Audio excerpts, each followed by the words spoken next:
TV and this is my cruise ship. Hindi totoo yan. So this is the dining room kung saan kumakain ang ating mga pasahero. Dito sila nag-dinner, special dinner, parang nakikita mo sa Titanic. In the first day, it's formal night. Pero kadalasan dito, first sitting, second sitting. Magawi naman tayo sa labas.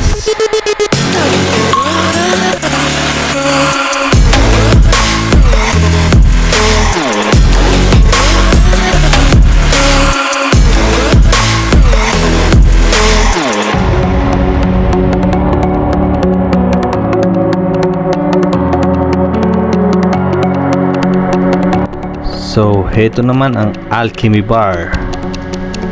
Dito nag-o-order yung mga pasahero ng gusto ng mga mix ng alak. Saka sila pang saucy, di ba? So, ganito ang trabaho namin, guys. Kailangan namin pakinangin. Tulad ng nakikita nyo, kailangan makinang ang sahig. Lahat makinang. Tapos, eto naman, kung gusto mong mamili, wala kang baon mga damit, pwede kang mag-shopping dito. Dito naman tayo. Ito ang aming lobby. At itong sa side na to, yan, dyan nilalagay yung mga pictures nyo. At ito yung pinaka front desk.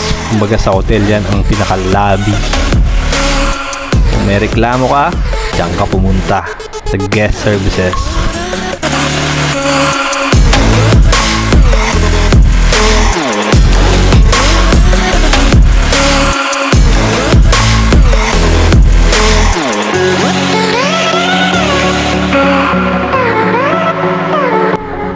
Magawin naman tayo dito sa gift shop kung saan ubos ang pera.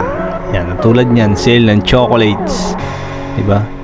Maakit ka, pabango, mga alahas, mga pang fashion show, pwede ka mamili dito. At syempre, pampaubos ng pera, mga relo. Yan, sobrang dami, hindi ka na makapili. Kaya, spend wisely. Magawin naman tayo dito sa ating coffee shop. Kada umaga dinadayo to, punong-puno ng tao. Kaya yung iba namimili na ng chocolate tsaka candies, ng cherry on top. Magawin naman tayo sa mga ATM machines, pang withdrawan ng pera. Uy, sumilip si Master. Megus na yan. Gago! Dito tayo sa theater. So, dito naman, ito ang ginaganap ng mga show sa gabi. Usually, mga playlist kasi nandito. Nag-show sila, mga sumasayaw, kumakanta, tulad niyan. Diba? Panalo. So, ito yung mga show sa gabi. At syempre, nanonood ako dyan. Uy, sana all! Alam mo, pasahero din. So, madayo naman tayo sa likod ulit. So, dito naman ang piano bar. Usually, yung mga matatanda nandito. Kasi gustong gusto nila ng mga oldies song. Dito mo matatagpuan yung mga yon. Kasi na mag-order dito sa bar at chill time. Para naman sa mga mahilig sa party, meron tayong nightclub. Dito sa nightclub, usually dito nangyayari mga parties, special events para sa crew. Katulad nito, inuman session. Kala mo naman imbitado. Yan, dito tayo nagpa-party with matching pulutan. Mga pasaway na barkada. Diba? Kami lang magulo dito. Uy! Ay! Lumindol. Siyempre, ditong disco tayo. Diba? Tayo pa ang DJ dyan. Itong nightlife sa barko.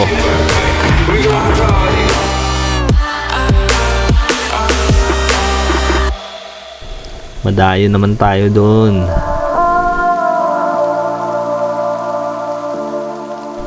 Dito. Kung sa hotel ay may lobby sila, parehas lang din. Dito rin may lobby din kami. Kumbaga yung front desk nila is equivalent ng guest services dito. So lahat ng complaint sa kwarto, dito mo matatagpuan. Kaya dito yung pinaka-lobby. Main lobby. So, kung mahilig ka naman sa mga paintings, dito ka pumunta sa art auction. Siyempre, kung may makasama kang bata, mayroon din kaming arcade na pwede mong enjoyin. Yan. Ito ang loob ng barko. Pwede sa lahat.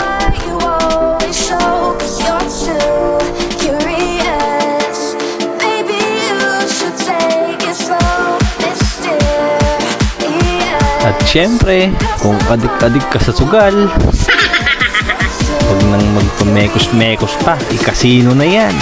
Diba? Yan. Usually ito na, laging napupuno to. So yung madaling araw na, kaya nagtulugan na yung mga pasahero. Pero may mga ilan-ilan pa din na naglalaro. At syempre, madaya na tayo dito sa may mga pising lugar. Imagine mo, napupuno ito ng tao kasi dito rin naman nagaganap yung mga event katulad ng towel folding, yan ako yan. Tapos mga tutorial ng sayaw. Di ba? Akala mo mga professional. Sino ka dyan? Dahil sa sobrang pagsasayaw, hindi na nag-duty. Hoy! Biglang nakita yung amo.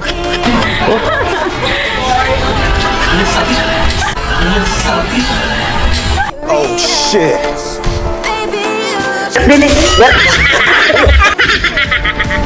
So yan nga yung mga kaganapan.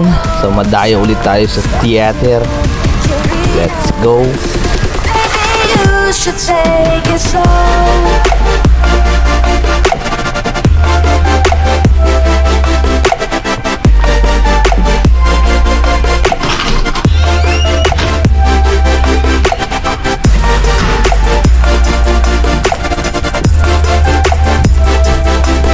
So, bale, dito yung baba ng theater natin katulad ng pinakita natin kanina. So, dito tayo sa may stage. Kung gaano siya kalawak. Yan. Usually, pag show, napupuno pa rin to. Kaya, ang daming nanonood. So, every C-Day, laging may show dito. So, dito kasi nagaganap, di ba?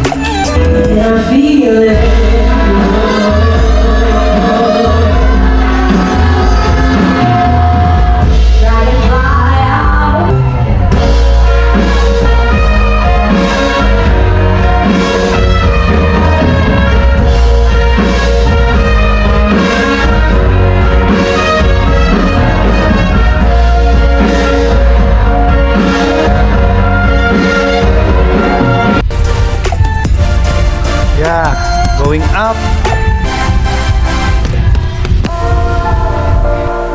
So, paakyat tayo. Papunta tayo ng open deck at kung anong meron. So, yan yung lobby kanina.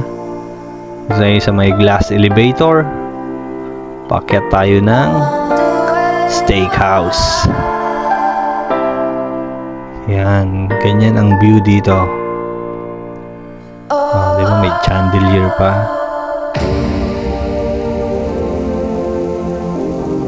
At yan ang Lido.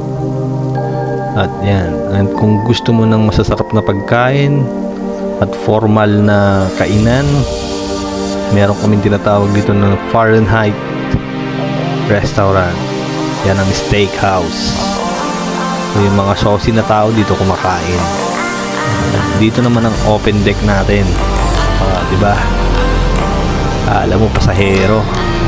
So, ito ang ating main pool kung saan nanonood ng movies. nagse-celebrate ng New Year's.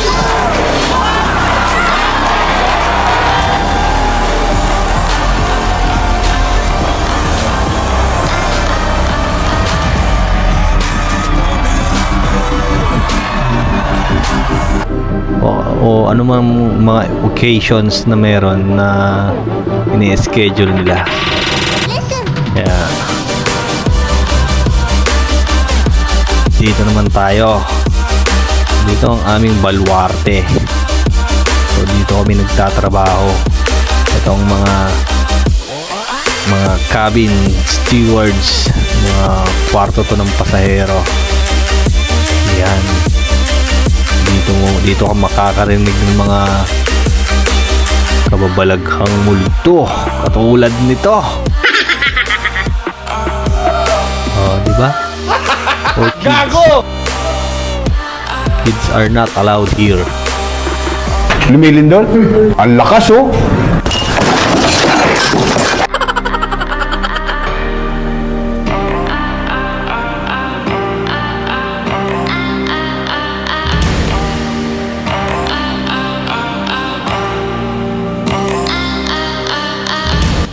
At dito na nga nagtatapos ng ating video.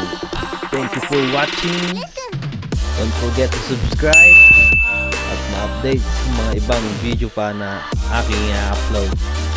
Thank you and God bless you.